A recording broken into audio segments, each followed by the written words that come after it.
نکلتے ہی فرمایا، چنانچہ قرآن پڑھ کے دیکھو کہ جب میرے تمہارے پاس آئے تو پھر کیا فرمایا۔ ایک آیت میں ارشاد فرمایا قد جاءکم رسولنا، بے شک تمہارے پاس ہمارے رسول تشریف لائے۔ اللہ فرماتا ہے جانتے ہو یہ جو تمہارے پاس آئے ہیں کون ہیں؟ رسولنا، یہ ہمارے رسول ہیں۔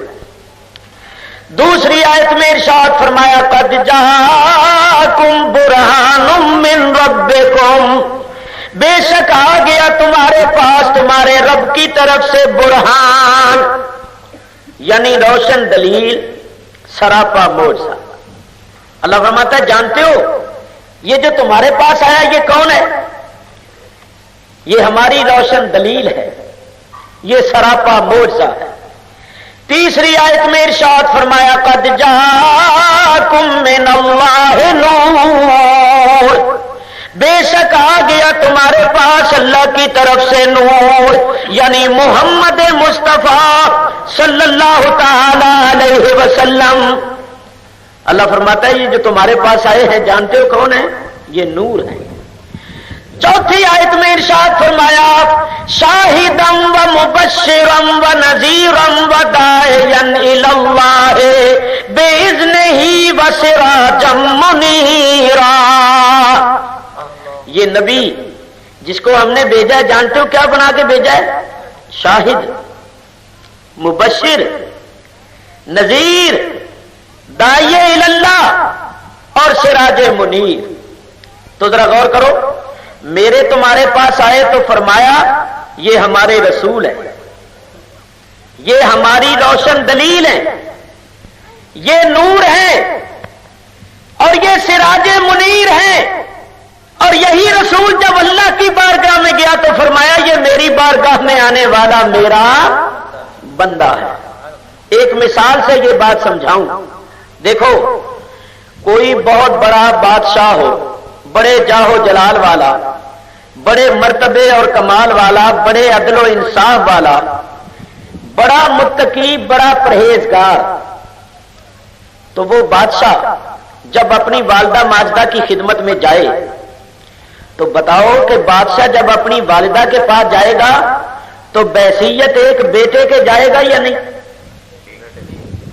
اپنی ماں کی خدمت میں جب جائے گا تو بیٹا بن کے جائے گا، وہاں اپنا روب و جلال دکھانے یا اپنا دبدبا اور اختیارات استعمال کرنے نہیں جائے گا، بلکہ نیاز مند بن کے سلام کرنے اور ماں سے دعائیں لینے جائے گا۔ ماں دور سے دیکھے گی، کہے گی سبحان اللہ میرا بیٹا آ رہا ہے، بادشاہ سر جھکا کے سلام کرے گا، ماں پشت پر ہاتھ پھیرے گی اور دعائیں دے گی۔ یہ بتائیے کہ وہی بادشاہ جب قوم کے پاس آئے گا تو کیا قوم کے پاس بھی بحیثیت ایک بیٹے کے آئے گا یا قوم کے پاس بحیثیت ایک بادشاہ کے آئے گا؟ قوم کے پاس آئے گا تو بادشاہ کی حیثیت میں آئے گا، بڑے روب و جلال کے ساتھ آئے گا۔ جب ماں کے پاس گیا تھا کیفیت اور تھی، جب قوم کے پاس آئے گا تو کیفیت اور ہوگی۔ تو یہ بتائیے کہ جب بادشاہ قوم کے پاس آئے تو قوم بھی یہ کہنا شروع کر دے کہ بیٹا آ رہا ہے بیٹا، تو بولو وہ قوم لائق اور مہذب کہلائے گی؟ بدتمیز کہلائے گی یا نہیں؟ لوگ کہیں گے بڑی بدتمیز قوم ہے یہ ہے۔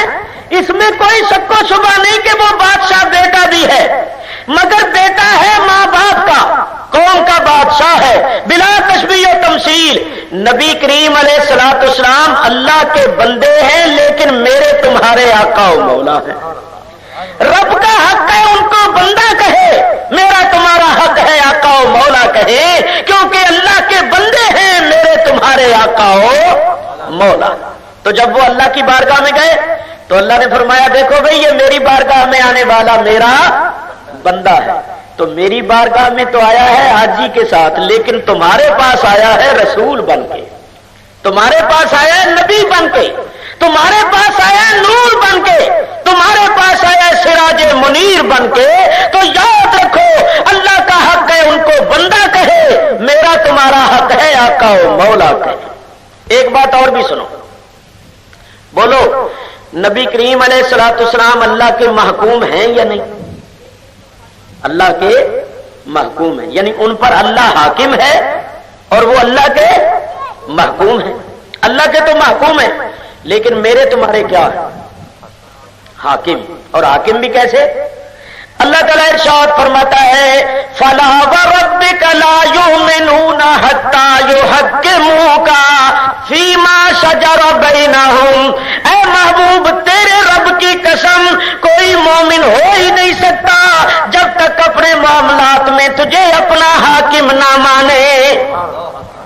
تو رب کے تو ہیں محکوم اور میرے تمہارے حاکم، اسی طرح رب کے بندے میرے تمہارے آقا ہو مولا۔ تو ہمیں دونوں طرف دیکھنا چاہیے۔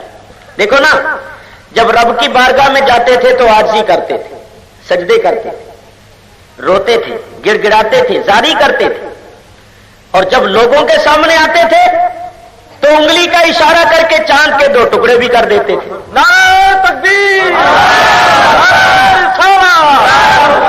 ڈوبے ہوئے سورج کو اشارے سے واپس کر دیتے تھے۔ تو معلوم ہوا کہ رب کی بارگاہ میں عاجز ہے اور مخلوقات کے سامنے قادر ہے۔ ان کی عاجزی بھی حق، ان کی قدرت بھی حق، رب کی بارگاہ میں عاجز اور مخلوقات کے سامنے قادر۔ تو چونکہ رب کی بارگاہ میں حاضر ہوئے تھے اس واسطے اللہ نے فرمایا بے عبدے ہی، کیونکہ حضور عاجزی کے ساتھ شان عبدیت کے ساتھ حاضر ہوئے تھے۔ افسوس لوگوں نے حضور کی شان عبدیت کو نہ سمجھا تو انہوں نے لفظ بے عبدے ہی دیکھ کر یہ کہنا شروع کر دیا کہ وہ بھی بندے تھے اور ہم بھی بندے، وہ برابری کے دعوے شروع کر دیے کہ ہم بھی ان جیسے ہیں اور وہ ہمارے جیسے تھے، وہ بھی بندے ہم بھی بندے۔ بھائی یہ تو ٹھیک ہے کہ وہ اللہ کے بندے تھے لیکن میرے تمہارے جیسے نہیں تھے۔ ڈاکٹر اقبال مرحوم نے اس پر ایک بڑا پیارا شعر لکھا۔ ڈاکٹر اقبال فرماتے ہیں کہ عبد دیگر عبد ہو چیز دیگر ای سراپا انتظار منتظر۔ فرماتے ہیں عبد اور ہوتا ہے اور عبد ہو کوئی اور ہی چیز ہوتا ہے۔ ہم ہیں عبد اور سرکار ہے عبد ہو۔ کلمہ شریف میں کیا پڑھتے ہو؟ اشہد ان محمدن عبد ہو۔ اور رب نے کیا فرمایا؟ سبحان الذی اسری بعبد ہی۔ تو حضور عبد ہو ہے اور ہم ہیں عبد۔ تو ڈاکٹر اقبال فرماتے ہیں عبد اور ہوتا ہے اور عبد ہو کوئی اور ہی چیز ہوتا ہے۔ دونوں میں کتنا فرق ہے؟ فرماتے ہیں اتنا فرق ہے کہ جو عبد ہے وہ اس انتظار میں ہے کہ اللہ راضی ہو جائے، اور عبد ہو کی یہ شان ہے کہ اللہ چاہتا ہے میرا یہ بندہ راضی ہو جائے۔ یعنی عبد وہ ہے جو اللہ کو راضی کرے اور عبد ہو وہ ہے جس کو اللہ راضی کرے۔ تو میاں بندے تو ہم بھی ہیں اور بندے حضور بھی تھے، مگر ہم اللہ کو راضی کرتے ہیں، اللہ ان کو راضی کرتا تھا۔